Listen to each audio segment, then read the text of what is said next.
पाळणारे अजितदादा अवेळी निघून गेले, हे अतिशय दुर्दैवी आहे. एक महाराष्ट्रातला लोकनेता हरपलेला आहे. माझ्यापेक्षा ते राजकारणामध्ये अनुभवी होते, सिनियर होते. वयाच्या 27व्या वर्षी ते खासदारही झाले, मंत्री झाले, आमदारही झाले, उपमुख्यमंत्रीपद अनेक वेळा भूषवलं आणि एक मोठा भाऊ गेल्याचंही दुःख मनामध्ये आहे. एक महाराष्ट्रातला लोकनेता, स्पष्ट वक्ता नेता, खऱ्या अर्थाने त्यांना सगळे लोक आदराने दादा म्हणायचे. या महाराष्ट्रातला सगळ्यांचा दादा हरपलाय, अशा प्रकारची भावना या ठिकाणी मी व्यक्त करतो. त्यांच्या कुटुंबियांची देखील आम्ही भेट घेतली. त्या ठिकाणी त्यांची मुलं आणि पवार वहिनी, त्याचबरोबर पवार साहेब होते, सुप्रियाताई, सर्वच कुटुंबियांची देखील भेट घेतली. अतिशय दुःखामध्ये, शोकसागरामध्ये दुःखाच्या हे सर्व पवार कुटुंबीय त्या ठिकाणी पाहायला मिळाले आणि त्यांच्या दुःखामध्ये आम्ही सगळेजण सहभागी होण्यासाठीच गेलो होतो. सर, खरं तर खूप दुःखाची गोष्ट म्हणावी लागेल, मात्र हे दुःख त्यांना पेलण्याची शक्ती ईश्वराने प्रदान करावी, कुटुंबियांना ही प्रार्थना देखील मी करतो. सर, या गोष्टीचं राजकारण कुठेतरी केलं जात आहे. ममता बॅनर्जींनी आरोप केले की या सगळ्या गोष्टी चौकशी व्हावी, असं एक आरोप तो ममता बॅनर्जींनी केलेला. कसं होतं तुम्ही? खरं म्हणजे हे आरोप करण्याची आता ही वेळ नाहीये, राजकारण करण्याची वेळ नाहीये. यामध्ये या राज्यातले उपमुख्यमंत्री अपघातात त्यांचा मृत्यू झालेला आहे, दुर्दैवी मृत्यू झालेला आहे. आणि अशा वेळेस संपूर्ण महाराष्ट्र शोकसागरात दुःखामध्ये बुडून गेलेला आहे. आणि अशा वेळेस राजकारण करणं हे अतिशय दुर्दैवी आहे. आणि म्हणून मी एवढंच सांगू इच्छितो की मगाशी शरद पवार साहेबांनी देखील या बाबतीमध्ये स्वतः स्टेटमेंट केलेलं आहे की हा अपघात आहे. कुठल्याही परिस्थितीचा या बाबतीमध्ये कुणी राजकारण करू नये आणि या घटनेचं राजकारण देखील कुणी करू नये. आपली संस्कृती महाराष्ट्राची नाही. त्यामुळे पवार साहेबांनी देखील त्याचं स्टेटमेंट त्यांचं दिलंय. मी देखील या ठिकाणी सांगतो की या घटनेचं राजकारण, दुर्दैवी राजकारण कुणी करू नये आणि जे अजितदादांचे कुटुंबीय आहेत त्यांच्या दुःखावर फुंकर घालण्याचं काम केलं पाहिजे. परंतु अशा प्रसंगात राजकारण, दुर्दैवी राजकारण करणं हे खूप मोठं दुर्दैव आहे. सर, हिंदी में जानना चाहेंगे आपसे. आप बारामती गए थे, आप अजितदादा पवार के परिजनों से आप मिले, क्या कुछ हुआ? ये सुबह जब जो दुर्भाग्यपूर्ण घटना जो मैंने सुनी, तब मुझे भरोसा ही नहीं हुआ, विश्वास ही नहीं हुआ. अभी हम बारामती जाके आए. बारामती में अजितदादा पवार जी के परिवार से सब मिले हम लोग. सभी परिवारजन बहुत ही काफी दुखी कष्टी है. ये न सहने वाला दुख है. और अभी मुझे भी भरोसा नहीं हो रहा है कि अभी भी अजितदादा हमारे में नहीं है, क्योंकि एक दिलदार, स्पष्ट वक्ता, जो रोक टोक बोलने वाला, जो काम होने वाला उसको तुरंत करने वाला, जो नहीं होने वाला उसको ना बोलने वाला, ऐसा हमारा एक सहयोगी आज हमारे में नहीं रहा है. देवेंद्र जी हो, मैं हो, अजीत दादा हो, हमारी टीम बनकर हम काम कर रहे थे. उनके डिप्टी सीएम जब वो थे तब मैं मंत्रिमंडल में था, मैं मुख्यमंत्री था तब हमारे मंत्रिमंडल में वो डिप्टी सीएम थे। आज देवेंद्र जी सीएम है, हम लोग उनके मंत्रिमंडल में एज अ टीम बनकर काम कर रहे हैं।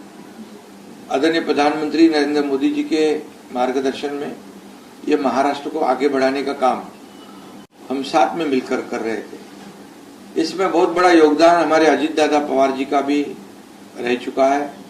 जितनी भी योजनाएं हमने करी है तो उसमें हर एक विषय की जानकारी रखने वाले अजीत दादा फाइनेंस मिनिस्टर थे।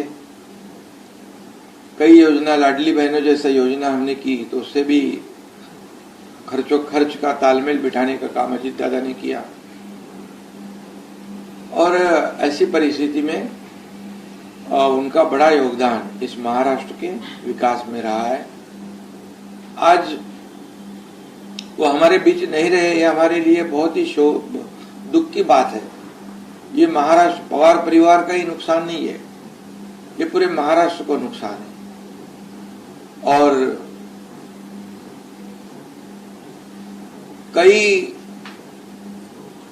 जो सेक्टर है, कई विभाग हमारे, उसकी पूरी जानकारी रखने वाले अजीत दादा बहुत ही अनुभवी नेता के रूप में काम कर रहे थे, डिप्टी सीएम के रूप में काम कर रहे थे। आज हमारा सरकार का भी काफी नुकसान है, हुआ है, महाराष्ट्र का भी काफी नुकसान जो कभी भी भर कर नहीं आ सकता। अभी उनके परिवार के दुख में हम लोग शामिल है।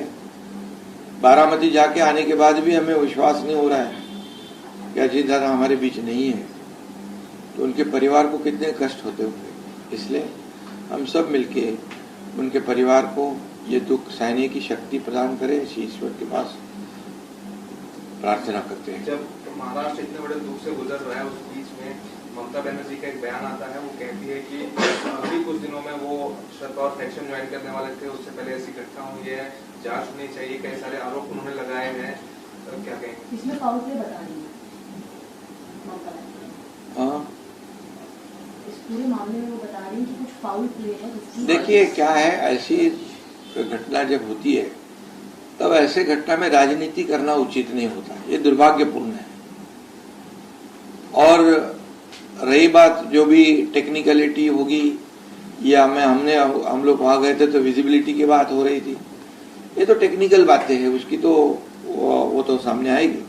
लेकिन ऐसे समय में ये कोई राजनीति करना और इसमें कुछ साजिश है ऐसे बताना, ये बहुत ही दुर्भाग्यपूर्ण है।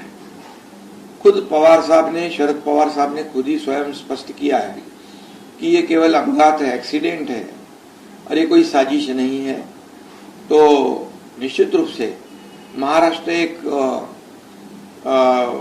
पुरोगामी राज्य है और हमारा कल्चर एक ऐसा कल्चर है जो सभी को साथ में ले जाने वाला है। और ऐसे समय में एक परिवार दुख में है, महाराष्ट्र पूरी तरह दुख में है, शोक सागर में है। सब जनता आज में हमने वहां देखा कि हजारों लाखों लोगों की भीड़ जो अजीत दादा कहकर पुकार रही थी। ऐसे समय में ऐसी राजनीतिक बात करना ये बहुत ही दुर्भाग्यपूर्ण है। और ऐसे इस घटना की किसी ने भी राजनीति करना ये उचित नहीं है, ये बिल्कुल गलत है। उन्होंने जांच की मांग करते हुए ऐसा भी कहा है कि मुझे जांच एजेंसियों पे भरोसा नहीं है, इसकी वजह से ये सारी घटनाओं की जांच सुप्रीम कोर्ट के अंडर हो जाए। देखिए अभी ये जो एक्सीडेंट हुआ है ये टेक्निकल बात है, क्या बात है, ये तो विजिबिलिटी की बात थी, उसी चर्चा हो रही थी वहां पर। लेकिन जो ऐसा आशंका और आरोप लगाना, ऐसे दुर्घटना जब होती है तो ये उनके परिवार वालों को भी और महाराष्ट्र की जनता को भी ठेस पहुंचाने वाला है। ऐसी राजनीति करना, तो राजनीति करने के लिए तो बहुत समय होता है, रास्ते होते हैं, बहुत से मौके भी होते हैं। लेकिन आज पूरा महाराष्ट्र में दुख की छाया में है। काफी लोग इस जो बड़ा हादसा हुआ है उससे काफी दुखी है।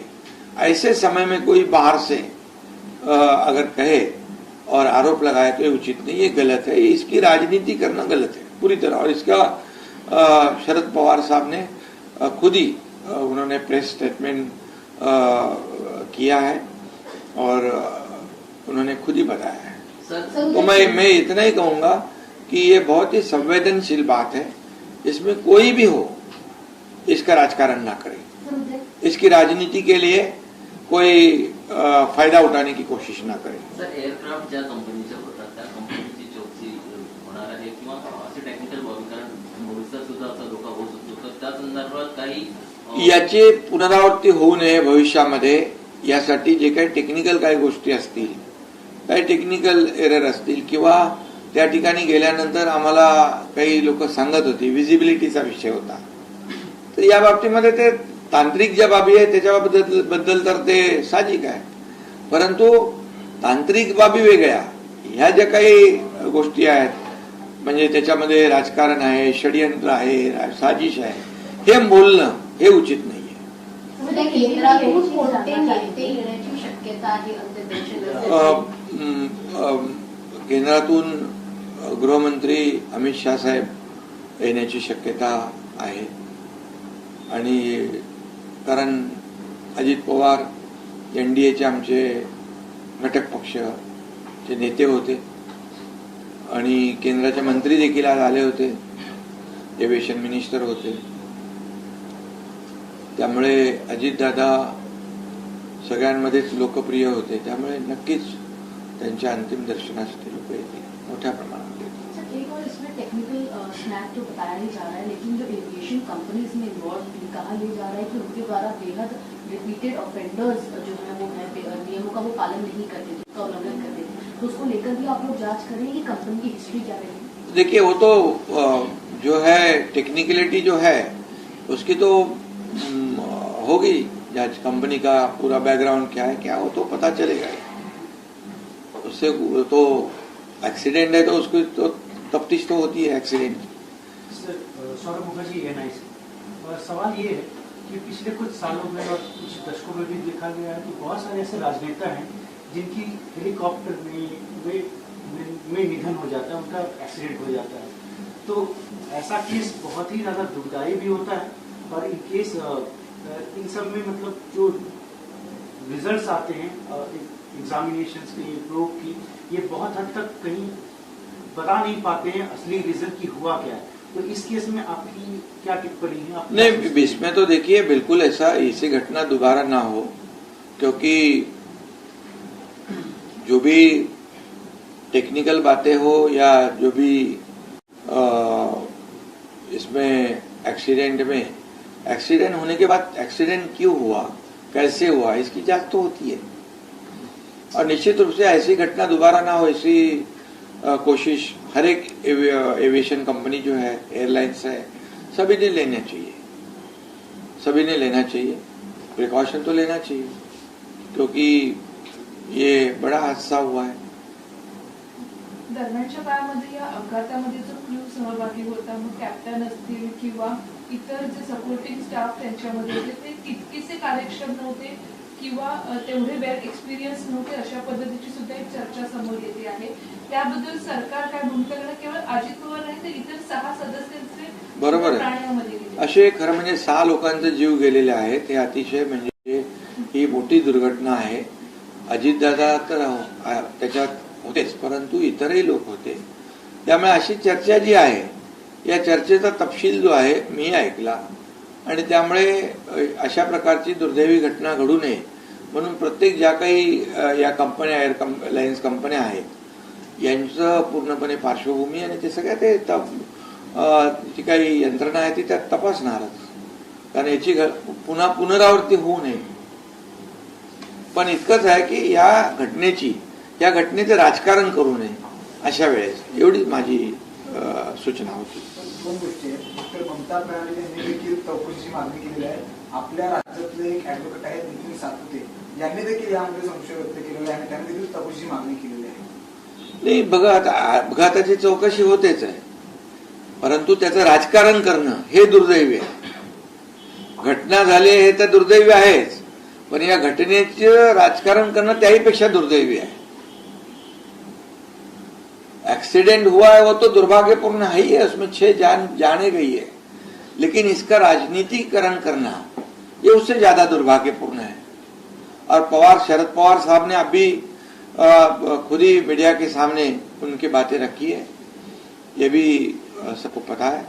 इसलिए मैं इसका इतना ही कहूंगा कि इसका राजनीतिकरण ना हो, इसका राजनीतिक लाभ उठाने की कोशिश कोई ना करे, क्योंकि ये संवेदनशील घटना हुई है. यह महाराष्ट्र के लिए एक बहुत बड़ा एक आघात है, महाराष्ट्र के लिए बहुत बड़ा हादसा है. इसलिए ये हादसे के साथ कोई राजनीतिक खिलवाड़ ना करे. धन्यवाद.